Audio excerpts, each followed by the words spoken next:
Hello, Paper and Glam readers. Welcome back to another installment of the Paper and Glam Book Club.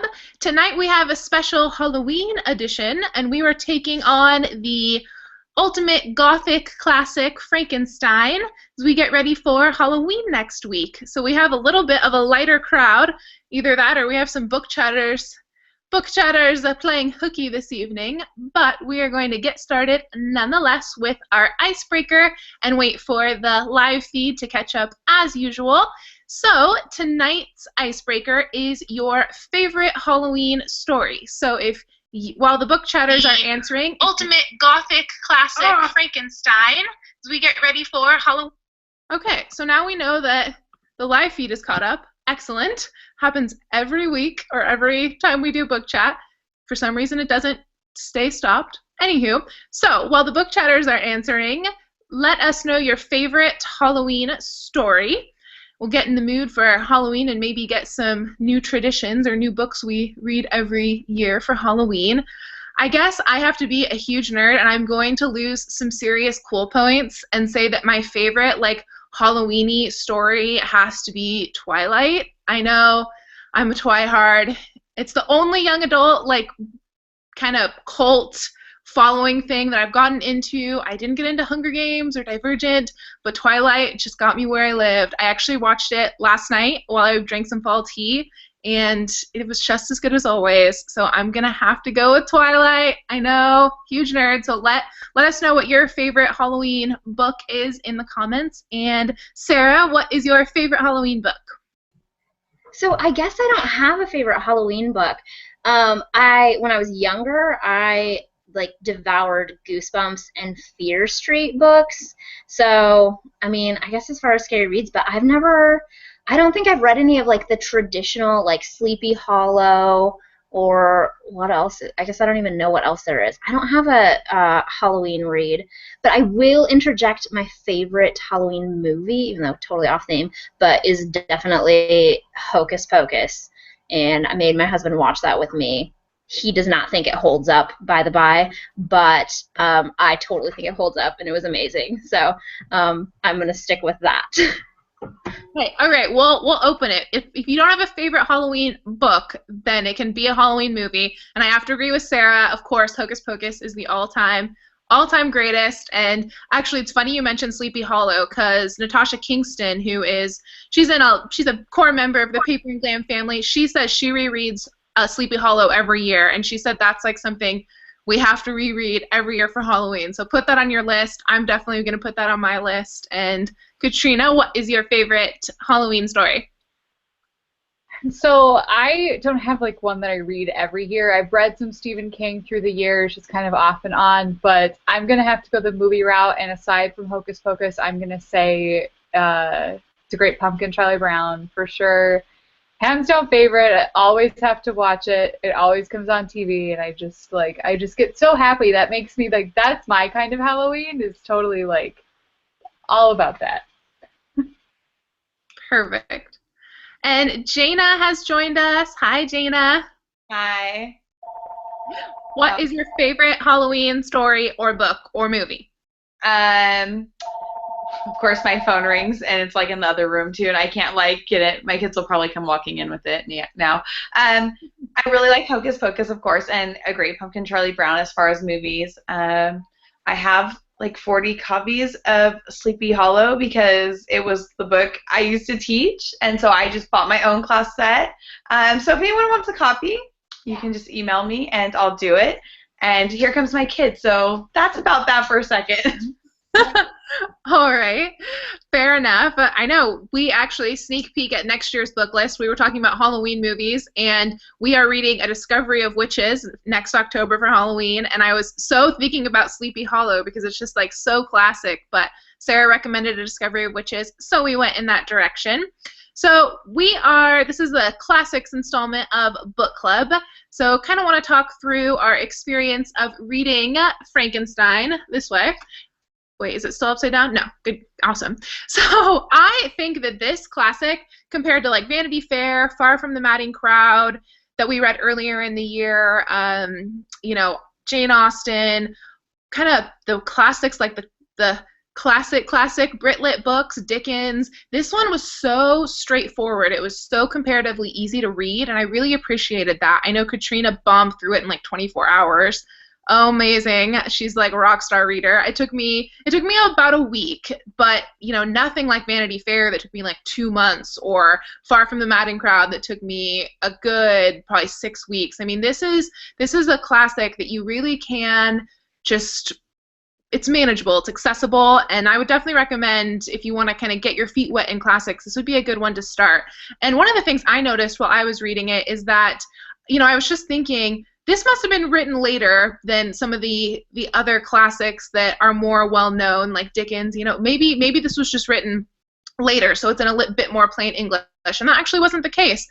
Mary Shelley wrote Frankenstein actually before, so, and Jana, you can correct me if I'm wrong, but I was surprised. I thought that it was a little more accessible because it just felt newer. Something about it felt just as relevant today as it was when Mary Shelley wrote it. It just didn't feel as like iconic of the time as some of the other stuff that we have read. So that was my experience reading it. I guess I would give it, I don't know, we're gonna have to do decimals again. I think I want to give it like a 3.8. It was really, really good, but I don't know, not quite like on the level of like a Jane Eyre or some of my other favorite classics. So that was my experience reading it. Sarah, what was yours?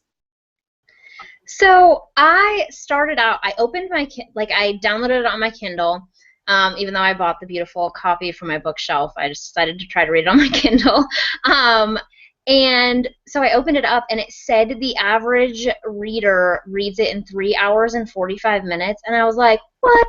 Oh my gosh, like I must be crazy slow, because it took me forever. Like the first paragraph, because it felt wordy and heavy, like that first letter from Walton to Margaret, right? So that first letter felt really heavy, so I switched over to audio, and so I could pick up kind of like the cadence of the story and the flow, and then it was easier, and then I switched back to reading on my Kindle, and it was like all of a sudden like my brain flipped, and I could like follow the long sentences with all the asides and extra detail and stuff. So it wound up being surprisingly, an easy read for a classic, but when I first opened it, I was like, I started way too late. I'm never going to get through this. But it did wind up being, I don't know, it felt pretty accessible.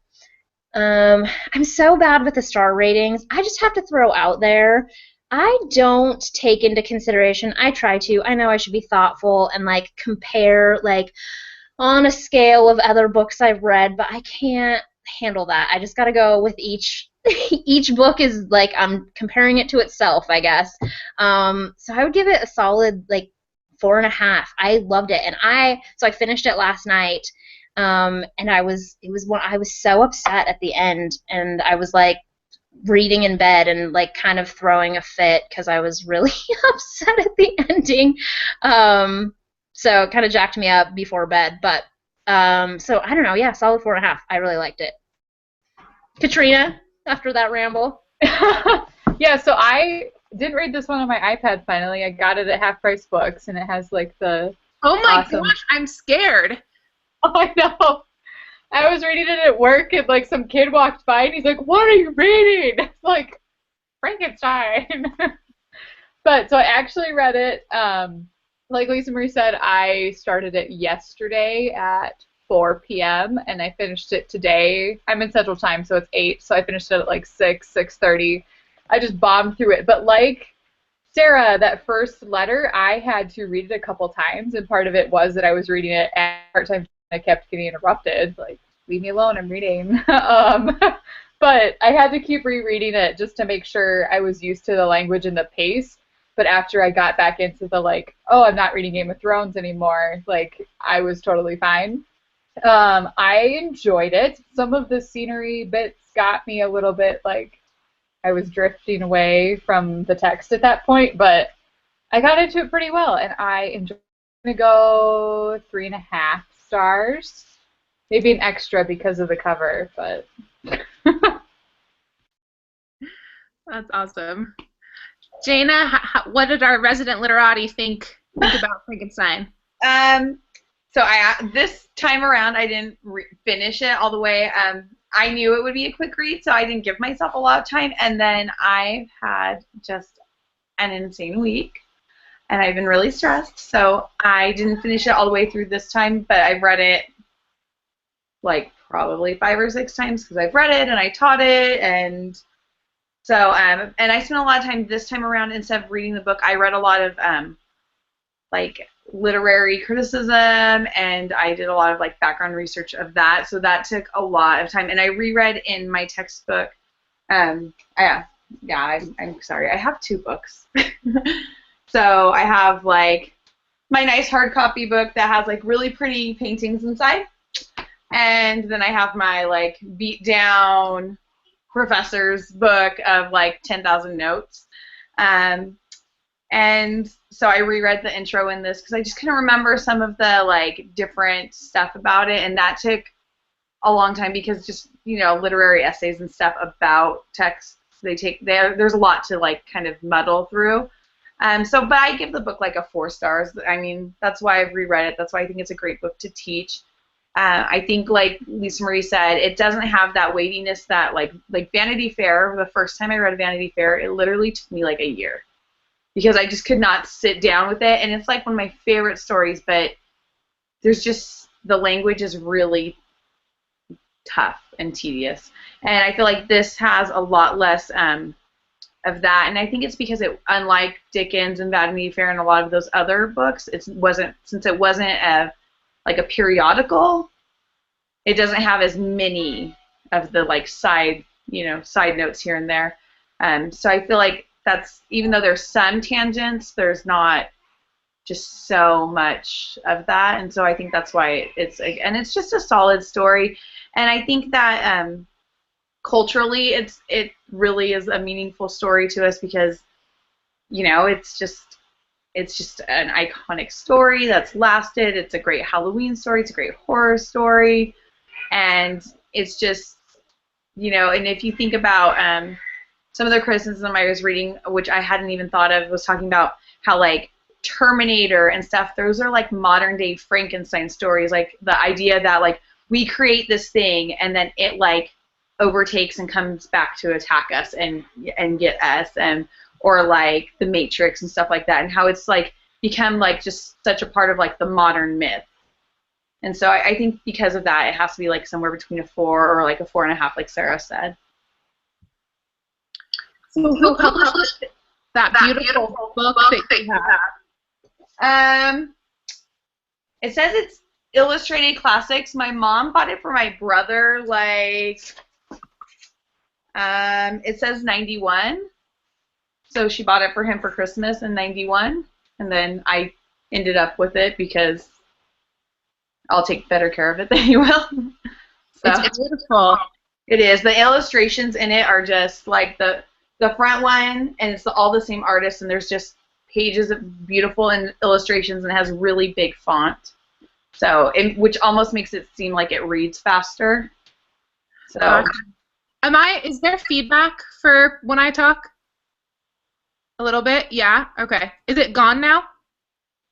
Okay, cool. Sorry, guys. I was going to say, Jaina, I love that you have 2 copies that you're working from because I thought I was the only one who did that. I actually ended up with 3 copies because I have this really nice version that I ended up actually reading this time. But then I have like that same Penguin one, like for Vanity Fair, I have that same Penguin one. And then I have the Audible one, and I'm like, oh my gosh, I just bought 3 of the same book in like different mediums. So I thought that's funny that you do that too. That's awesome. Yeah. So the next question is kind of what about Frankenstein do you think kind of has made it this enduring classic, you know, this pop culture classic? And of course in modern times, Frankenstein was actually the creator of this monster, the fiend, but in kind of cultural evolution, Frankenstein is kind of how we refer to the monster himself. But you know, and it comes up like every Halloween, right? And like, I don't know if you guys grew up watching the Munsters like I did, but the dad in the Munsters is like Frankenstein, and I just love that. And you know, it's like my mom has like Frankenstein mugs from Sur La Table, and I just love that it's kind of this classic that really has made this indelible mark on culture. And I would love to know why you guys think it has been such an enduring work, more than, you know, some of the many other classics that have been written. And like one of the books that was written actually in the same house, in Lord Byron's house, while Frankenstein was being written, was The Vampire, which, even though The Vampire is still very much a part of our culture, you know, the story and like the original place that it came from really has kind of faded. So yeah, I mean, we don't have to go in order or anything, just I'll open it up to the floor. What do you guys think? You know, it's so changeable. I mean, I guess what I found so compelling was like those. I personally like super identified with the monster. I mean, that's why I was so mad at the end of the book. Like, I just was devastated that he was going to kill himself and that he hated himself so much. And I personally thought Frankenstein was the monster. Like, what a terrible, awful coward. But I think that, I don't know. I mean, yeah, it's just so translatable, and it's been so morphed. And, I mean, as far as the book goes, I don't think people really, you know, read it. And so it's been so changed. Like, I spent some time looking up, you know, if there were any accurate movie representations. And I think there's one from '94, which I wanted to try to watch, you know, like before Halloween or something, because it seemed, the description sounded like it was pretty accurate. Like, instead of, you know, just this monster that unleashes on the surrounding neighborhood, I mean, the version from '94 is, you know, it seemed specific, like he was targeting Frankenstein's family. And so I don't know, but I mean, yeah, I mean, I feel like we as a society kind of consume that kind of horror and scary stuff. So I just think it's so changeable. I don't know. And I loved the themes with the monster, and great. So. I think it has a lot to do with like who's actually the monster. And in the book, I mean, there's obviously the monster that's created, but is Frankenstein the monster? And then whenever we're out somewhere and somebody's like, oh, I'm Frankenstein, my husband will always be like, no, Frankenstein was the one that created the monster.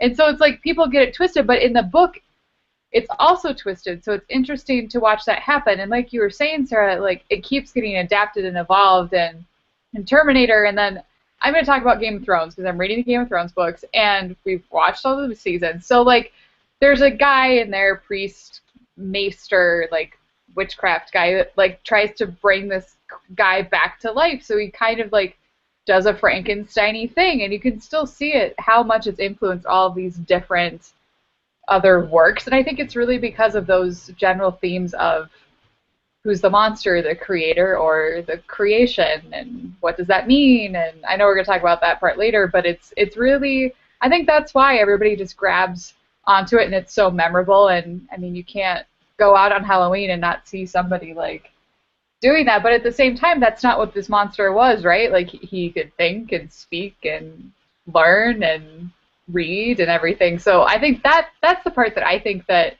the general public that hasn't read it misses. That's an important little key snippet. Yeah, Jaina, any thoughts from the professor before we move on?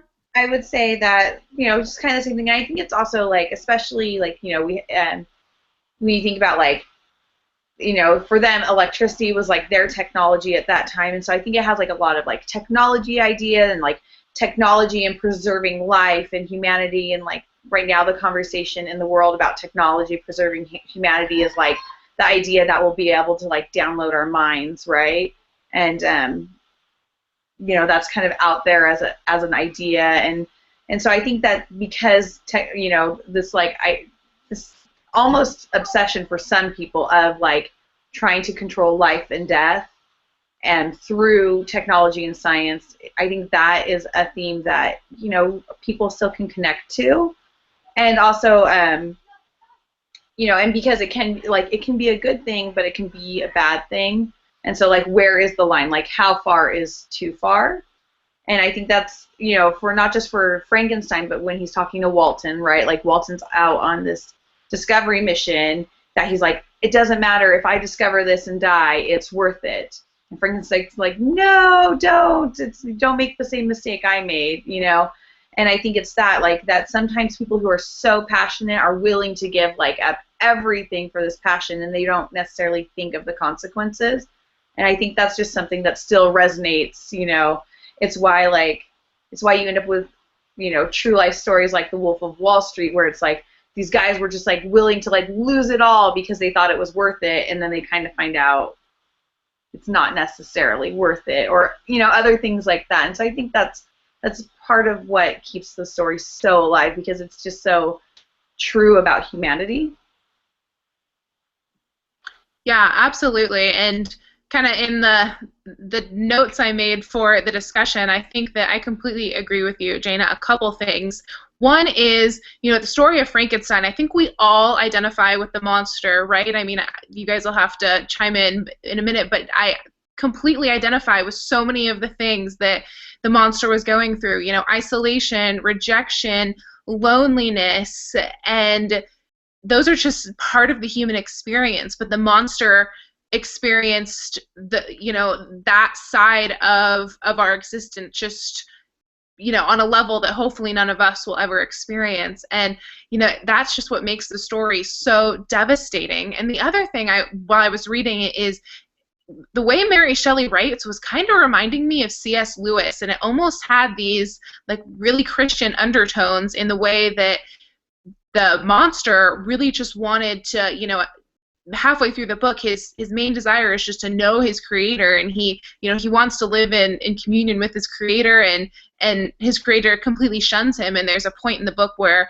the monster said, if, you know, the person who created me doesn't, you know, can't even accept me, what hope do I have for, you know, the rest of humankind? And it's just like, wow, what a powerful thing to put, like, that, just put in a book. That line just gave me just chills. So I don't know, I just agree with you, Jana. It's definitely those things that we've all dealt with in our life, just, you know, that heartbreak of rejection, and he just kept feeling it over and over and over again, even though he was behaving admirably in some situations. So really good point.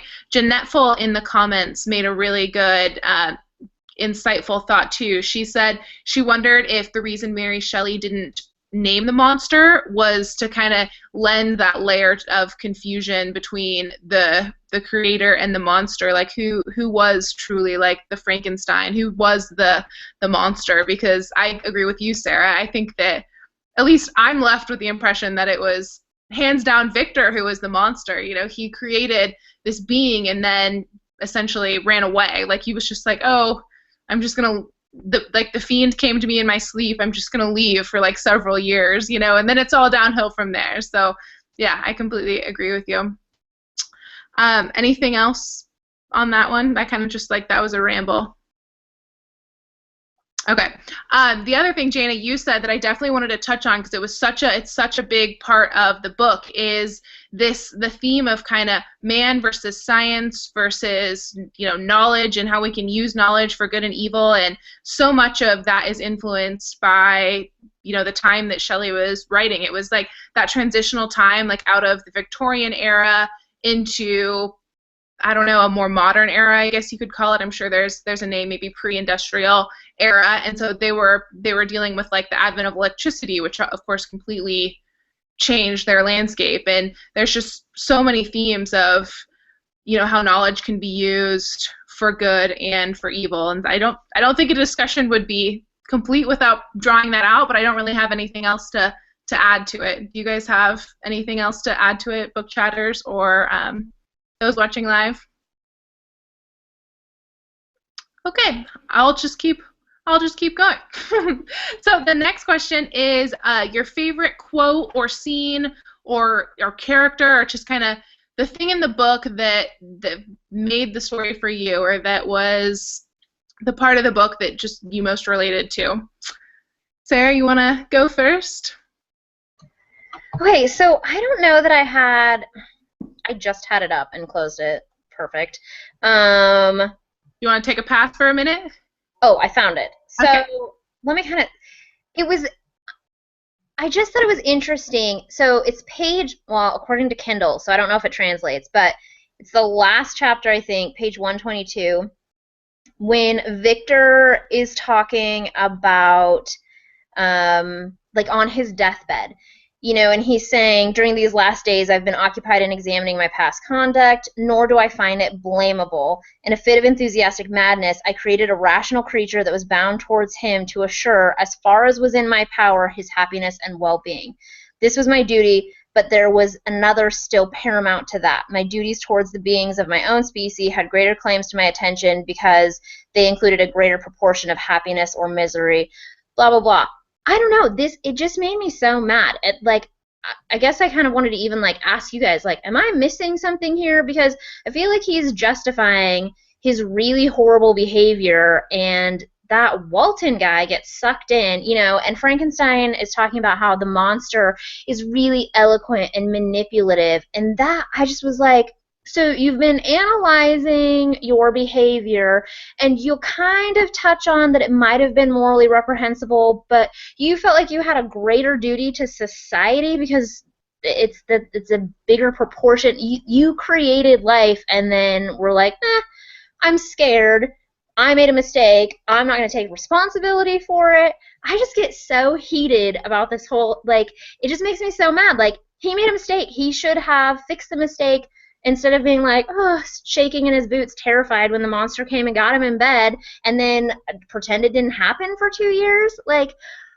Oh my gosh, so frustrating. And then he's trying to justify it on his deathbed. Can't even admit then, oh yeah, I should have manned up and resolved this. Instead, I destroyed this, the soul of this person, this thing, this being, this creature that I created. I don't know. I could rant for an hour. My poor husband had to listen to probably an even livelier version of this last night when I finished the book and wanted to throw my Kindle across the room because I was so mad. But so frustrating. I want to punch Victor in the face because he was just so despicable and a coward. On that note, Katrina. So my favorite part of the book is before the book starts. So my book had an author's introduction. I don't know if your guys's did. And there's 2 parts that I like that Shelley included. I'll read them both. They're short. So the first one is, what I wrote was intended at least for one other's eye, my childhood's companion and friend, but my dreams were all my own. I accounted for them to nobody. They were my refuge when annoyed, and my dearest pleasure when free. And then the other one is right towards the end of her intro. She's talking about her book as to go forth and be its own thing, monster, if you will. I have an affection for it was the offspring of happy days when death and grief were but words, which found no true echo in my heart. Its several pages speak of many a walk, many a drive, and many a conversation when I was not alone, and my companion was one who in this world I shall never see no more. But this is for myself. My readers have nothing to do with these associations. I thought the last one especially was so interesting because she wrote it before she had felt that loss or grief, if you will, but yet she very clearly portrays it in her characters, which is so interesting because it's so hard. I mean, you write what you know, right? And the fact that she's so thoroughly, at least to my knowledge, correct me if I'm wrong, wrote so well about loss and abandonment without really yet experiencing it to the fullest that she would experience it, I really enjoyed it. And so I liked going into it with that sort of framework in my mind, and that kind of framed the whole book for me, but I also got frustrated with the end, like Sarah, and just had a quieter rant in my house by myself. So.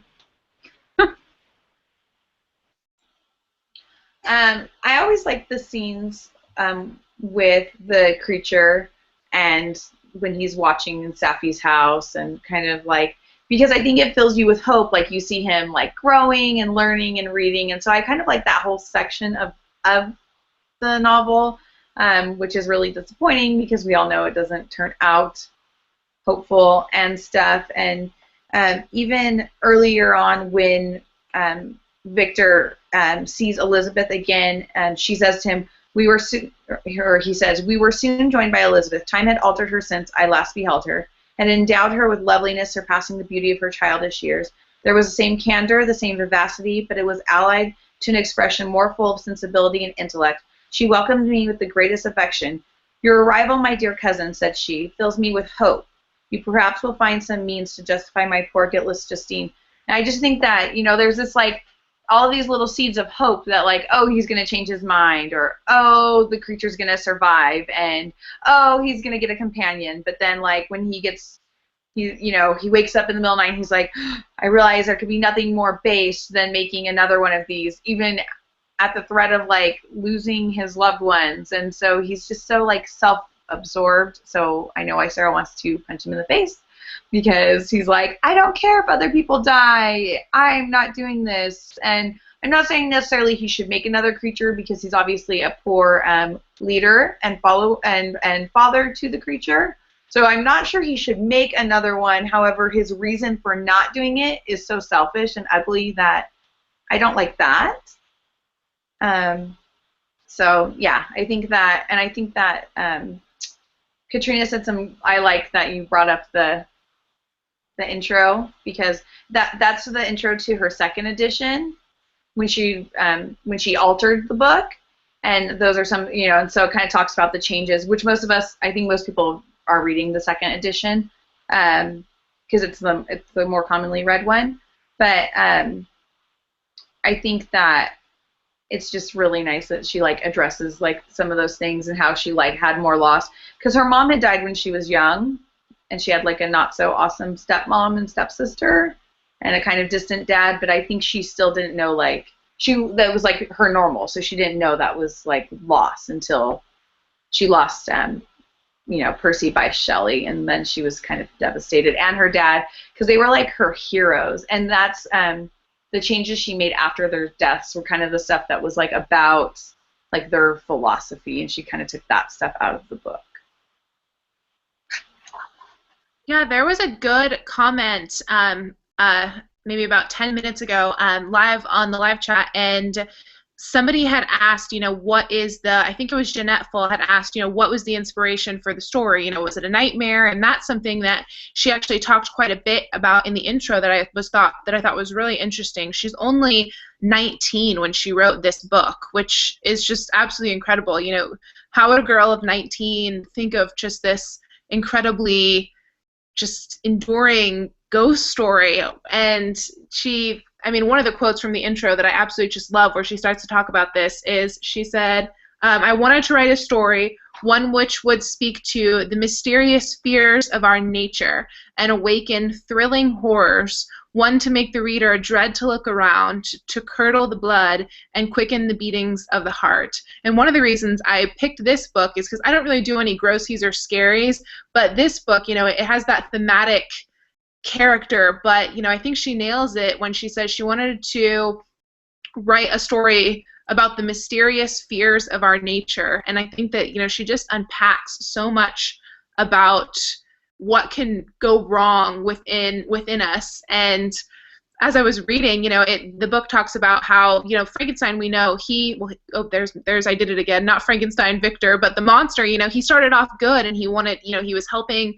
the family in the cottage, the Lacey's, he was helping them with their tasks and bringing in firewood, and then, they rejected him, and then he went and he saved a little girl in the woods, and then he was shot by whoever the girl was with, and, slowly through all the rejection, I think the book said his good became evil, and I just, oh my gosh, it just filled me with so much compassion when it's like, when evil's all that's been done to you, how do you not let that change you? And it just, it was just so heartbreaking to just see this monster walk through, just things that I think we all fear, which is losing people that are close to us, whether that's, you know, these people that he's watching or his creator or whoever, and just being completely exiled. I think it's incredible that at 19 she could write a book that speaks so well to the depth of the human experience. I just think that's absolutely incredible. Any other thoughts along those lines and kind of like the inspiration for the story? One of the things I was reading was talking about how, like, which is really, you know, it's really like crazy to me, because how Victor is like kind of based on her husband in his arrogance, and like how much he was like, I'm right, and just like some of those, because, you know, she talks about how much she loves him and stuff, and that I'm like, why would you make such an ugly character then based on him?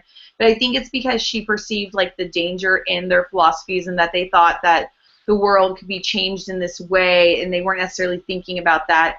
And that before she had the nightmare, right, that started it, that she had heard Byron and perceived by Shelley talking kind of about this theory of galvanism and bringing people back to life in this way, and that she was just kind of listening in on it, and she didn't realize, you know, she wasn't really thinking about it, but then she had the dream that kind of like sparked it, and so they kind of like, I don't know, I just think it's really interesting how those things that we, you know, we've all had it when you're dream, you know, something happens and then you dream about it that night, and it can just spark to something really insane in your mind. And I don't know, I just like that, you know, when you research it, you can see all of those connections made and stuff. Yeah, one of the comments from Heath Renee, maybe, it says, it's interesting that Shelley makes the creature so much more relatable, likable. Is it because he's a victim of circumstance, whereas Victor had complete control of the situation? So I think that's really interesting, whereas, you know, the monster, he's very much, you know, reacting to what's thrust upon him in the world. You know, he's reacting to a situation that he by no means chose. And Victor is, you know, like she said, he's in complete control the entire time, and he doesn't really make any great choices that I can remember. I just think that that's really interesting as well. Great thought. One of my favorite quotes, probably my favorite verse of the whole book, and if you just think about this within the context of life on the whole, I just think this is really beautiful. This is at the very end where Victor is giving his last like pep talk before he dies. He says, "Did you not call this a glorious expedition? And wherefore was it glorious? Not because the way was smooth and placid as the southern sea, but because it was full of dangers and terrors. Because at every new incident your fortitude was to be called forth, and your courage exhibited, because danger and death surrounded it, and these you were to brave and overcome. For this was it an honorable undertaking. Be steady to your purposes, and firm as a rock. This ice is not made of such stuff as your hearts may be. It is mutable, and cannot withstand you, if you say that it shall not." And I just, oh my gosh, that was just so inspiring. I absolutely just loved that passage. Like, nothing will withstand you if you say that it shall not. And just be steady with your purposes, firm as a rock. Nothing shall withstand you if you say that it can't. Like, how beautiful is that? That was almost at the end.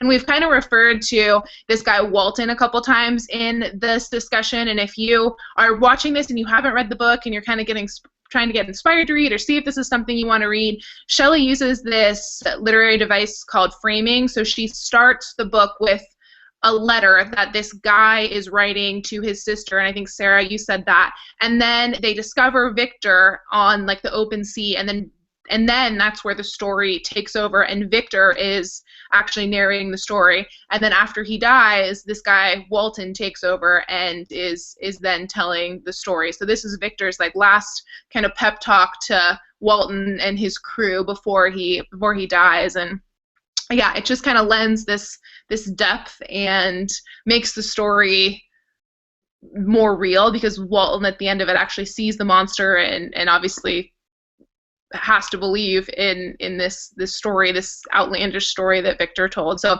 that's where that came into play, and I just absolutely love that passage. That is all I had in my notes. This might be a short book chat. Did you guys have anything else that you guys wanted to talk about, or favorite scenes in the book that we didn't get to draw out yet? So at the end, the very last lines of the book, that he sprung from the cabin window, as he said this, upon the ice raft which lay close to the vessel. He was soon borne away by the waves and lost in darkness and distance. So what do you guys think about the very end? Because it doesn't say he's just lost. So he's not dead. He's not alive. You don't know. I mean, I know Sarah said she wanted to throw her Kindle, but so the specific thing, because I know this is actually one of the things that she changed, was these last lines. They used to be something that was more like solid, but she made it a little more ambiguous. And so I don't know. I just kind of was wondering what you guys thought, like how it affected you as a reader. Do you know what, I think, like you said, most of us are reading the second version, which I think is the 1837 version versus the 1817 version. Do you know like what it said before? Let me look. It's in one of my appendices. I think it says, like, instead of saying something like lost in the darkness, it says something like he was covered, like something. Oh, I looked it up and now I cannot remember what it said. Well, take your time. I'll kind of back up a little bit. So for me, this is why I felt like the story had closure, because he says, this is the monster talking as soon as he, right before the book closes, he said, "But soon he cried with sad and solemn enthusiasm, I shall die, and what I now feel be no longer felt. Soon these burning miseries will be extinct. I shall ascend my funeral pile triumphantly and exult in the agony of the torturing flames. The light of that conflagration will fade away. My ashes will be swept into the sea by the winds. My spirit will sleep in peace, or if it thinks, it will not surely think thus. Farewell." And then it says, he sprung from the cabin window, and he said, as he said this, upon the ice raft which lay close to the vessel, he was soon borne away by the waves and lost in darkness and distance.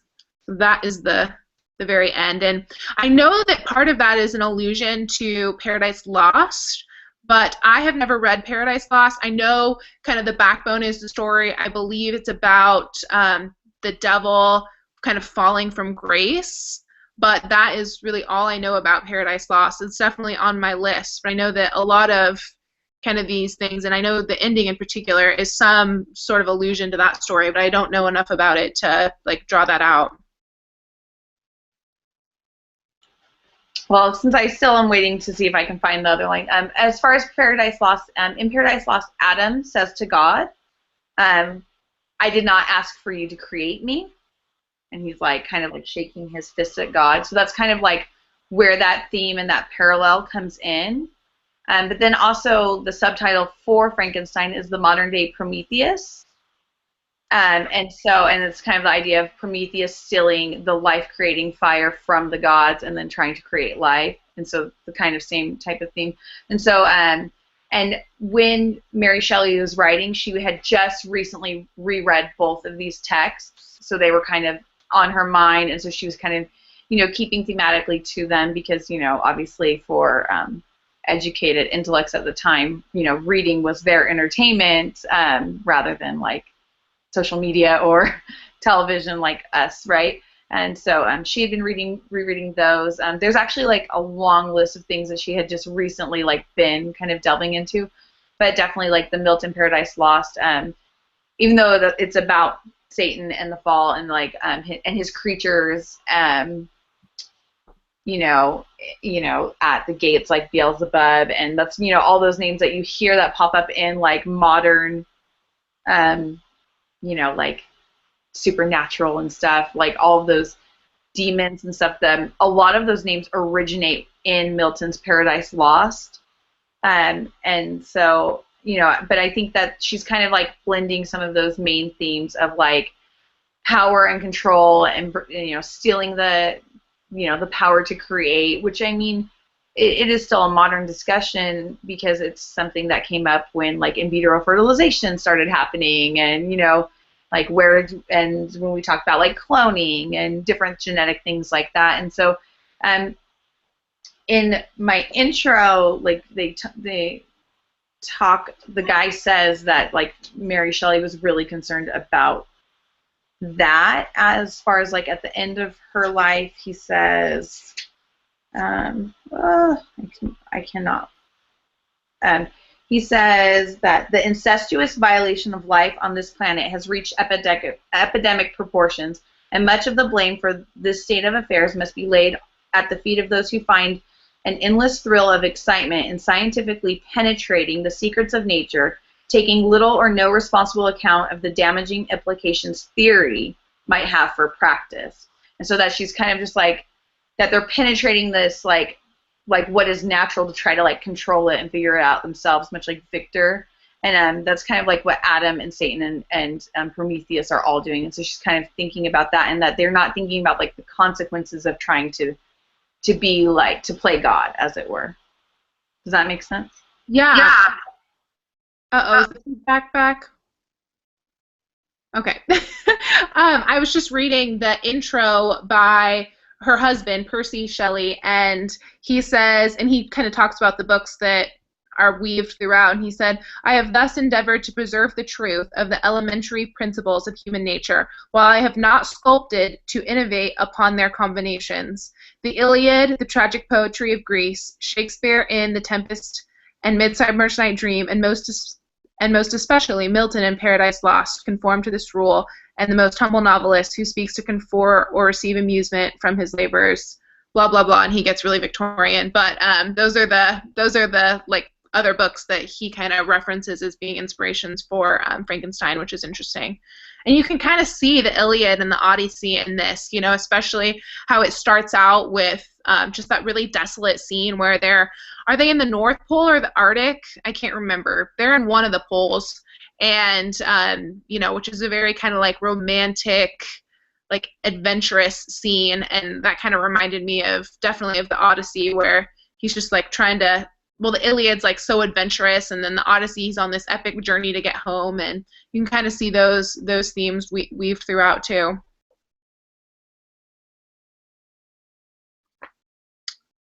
So yeah, can't think of anything else on Frankenstein. Comments? Do you guys have anything? Those of you that are joining live, thank you so much for joining. If I haven't already said it, I don't think I said it this week. I appreciate you guys joining and adding more color to our discussion. So let us know if there's anything else you guys want to draw out. And book chatters, anything that we haven't talked about? So I just wanted to point out, I did catch because I was listening, so I missed some stuff, but they did, since you already kind of dropped a spoiler about next year's reading list, one of the things he started talking about alchemy, and I want to call it the elixir of life, but that's not what it is, that the alchemists were looking for. Now it's escaping me, but they allude to that when they're talking about the new, the science stuff in Frankenstein, but that it was essentially kind of alchemy stuff. And this time next year, that is a major theme in Discovery of Witches, is alchemy and pre-modern science, and how they were trying to explain magic and stuff through alchemy. So I just thought that was an interesting kind of like foreshadowing for next year. Very good. Yeah, and while Sarah has kind of, I dropped a spoiler, and if you guys are wondering what's on next year's list, so the list will be coming out November 8th, so mark your calendar. It's already done. I got a full approval from the book chatters. Everyone is really excited. All of the book chatters are coming back for next year, so they're not sick of me and all of the memoirs that I forced on them this year. They're such good sports, so I think almost everyone in the book chatting group got to pick one, or either was like, yeah, I love this list already. So it's definitely going to be a very robust, very well-rounded, probably a little more fiction-heavy than I had planned, but that's okay. this year was more nonfiction heavy than I had planned, so that's totally fine. So mark your planners for November 8th, and we'll kind of go into some housekeeping things now. So we have a double header for this month, and we will be meeting again to discuss our official monthly read, which is Grace, a Memoir. And so it's going to be next Thursday, same time, same place. And then the other thing I just want to remind you guys is that for November's book club read and for December's book club read, they are a week earlier. So they aren't the last Thursday of the month, because that would be Thanksgiving, and then the next month it would be Christmas. So just a reminder that we are going to be 3 weeks into the month instead of 4 after next Thursday. So if I didn't thoroughly confuse you, you'll see when you look on your planners, you'll be like, oh no, book club falls on Thanksgiving. Nope, we're going to do it the week before. So update your planner with that. I would love to see you guys live. November, we are reading my very, very favorite author's book, Bread and Wine. In December, we are doing the whimsical read, Miracle on 34th Street, to get in the holly jolly, very Merry Christmas mood. So that is what is on the agenda for the book clubs. Mark your planners, and thank you guys all so much for watching and just continuing to just light the spark for reading and just bringing your passion for books and great stories. I appreciate each of you, and I will see you next week, same time, same place. See you then.